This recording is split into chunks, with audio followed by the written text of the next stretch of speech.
మనం అనుకుంటాం, నా ఆస్తి ఉంది, నా డబ్బు ఉంది, నా వాళ్ళు ఉన్నారు, నా అధికారం ఉంది, అంతా కోల్పోయి ఇవాళ ఏమీ లేని వారిగా నిలబడేవారిని మనం చాలామందిని చూస్తున్నాం, చాలామందిని కళ్ళారా చూస్తున్నాం.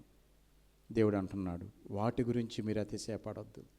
ఏదో ఉందని అనుకుని అది ఉంది, ఇది ఉంది, ఆ డబ్బులు వచ్చినాయి, ఈ డబ్బులు వచ్చినాయి, నాకేంటి అని అనుకోవద్దు. ఎప్పుడు ఉంటే మంచిదే కాదంటలా, కానీ దాన్ని చూసి నువ్వు గర్వించావంటే, దాన్ని చూసి నువ్వు అతిశయపడ్డావంటే ఒకానొక రోజున అది లేకుండా పోతుంది. దేవుడు చెప్పే మాట ఏంటంటే, నీవు డబ్బు చూసి, ఏదో చూసి, దేన్నో చూసి అతిశయపడొద్దు. ఎవరిని చూసి అతిశయపడాలంట? ఆయన పరిశుద్ధ నామమును బట్టి అతిశయించండి. దేవుని స్తోత్రం చెప్పండి. హల్లెలూయా. నా యేసయ్య నామము నాకుంది, చాలు నాకు ఆయన. నేను యేసు ప్రభువుని నమ్ముకున్నానండి.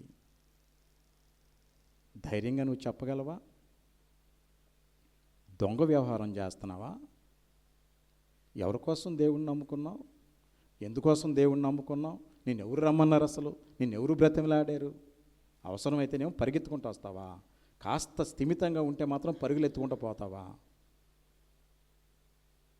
గమనించండి, దేవుడు ప్రతిదీ కూడా లెక్కగడతాడు, ప్రతిదీ చూస్తాడు. దేవుడు ప్రతి విషయాన్ని ఆయన కనుసన్నల్లో లేకుండా ఎవరు తప్పించలేరు. అసలు జరిగేదే కాదు, నీ మనస్సులో ఉన్న, నీ అంతరంగములో ఉన్న, నీ ఆంతర్యములో ఉన్న విషయాన్ని కూడా గమనించగలిగిన దేవుడు యేసుక్రీస్తు ప్రభువారు. దేవుని స్తోత్రం చెప్పండి. హల్లెలూయా, హల్లెలూయా, హల్లెలూయా.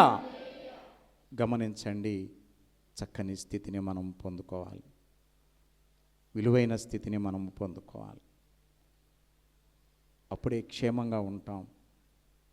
దేవుడు నేనున్నాను, నన్ను చూసి మీరు సంతోషించండి, అతిశయించండి, గొప్పగా చెప్పుకోండి అని దేవుడు చెప్తుంటే, ఆ దేవుణ్ణి నమ్ముకుని కష్టాల నుంచి అన్ని బయటపడి అంతా అయిపోయిన తర్వాత, ఏంటి పాస్టర్ గారు, ఏంటి అంతకుముందు పాస్టర్ గారండి ప్రార్థన చేయండి నా కోసం అని ప్రార్థనకు రావటం మొదలుపెట్టి కొంచెమే, పెద్ద ఏమి ఇదిగో ఇంతే, ఇంత కాదు, ఇంత కాదు, ఇంత కాదు, ఇంత కాదు, అంత అవడో, ఇంత కొంచెం, ఇంత చిటికిన వేళ్ళ కూతంత పెరిగేటప్పటికి, ఏంటి పాస్టర్ గారు జాగ్రత్త, దేవుని సన్నిధిలో నువ్వు ఎక్కువ కాదు, నువ్వెంతటి వాడవైనా. నేను ఒకసారి చెప్పాను మీకు, డిఐజీ గారు